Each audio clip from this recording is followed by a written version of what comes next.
তোমরা সবাই ভাবছো এই কুকুরটাকে কেন আমি জড়িয়ে ধরে দাঁড়িয়ে আছি, তাহলে তোমাদেরকে একটা কথা বলি, ভালো করে শুনে নাও। এই কুকুরটা হচ্ছে আমারই কুকুর। এই কুকুরটার একটা স্টোরি আছে। আজ থেকে 1.5 বছর আগে এই কুকুরটাকে আমার বাবা ঘুরিয়ে নিয়ে এসেছিল রাস্তা থেকে। যখন একে ঘুরিয়ে নিয়েছিল তখন এর গায়ে অনেক ঘা হয়েছিল, কারণ অনেক কুকুর কামড়ে কামড়ে একে গায়েতে পুরো ঘা করে দিয়েছিল। আর আজকে দেখো কুকুরটাকে কত সুন্দর দেখতে হয়েছে, কত বড় হয়ে গেছে কুকুরটা 1.5 বছরে। এটা 1.5 বছর কুকুর বলে কেউ বলবে?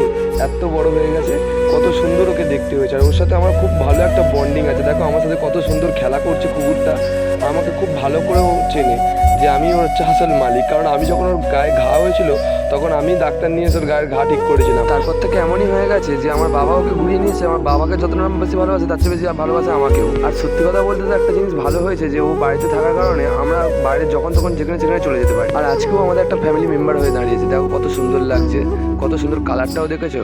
তো কে কে এমনি কুকুর ভালোবাসে একটু কমেন্টে অবশ্যই জানাবে। আমার তো সত্যি কথা বলতে কুকুর খুব ভালোবাসে, খুব ভালোবাসি কুকুরকে। তো দেখো কত সুন্দর চোখটাও দেখেছো। চলো আজকে ভিডিওটা এখানে শেষ করলাম। রাধে রাধে।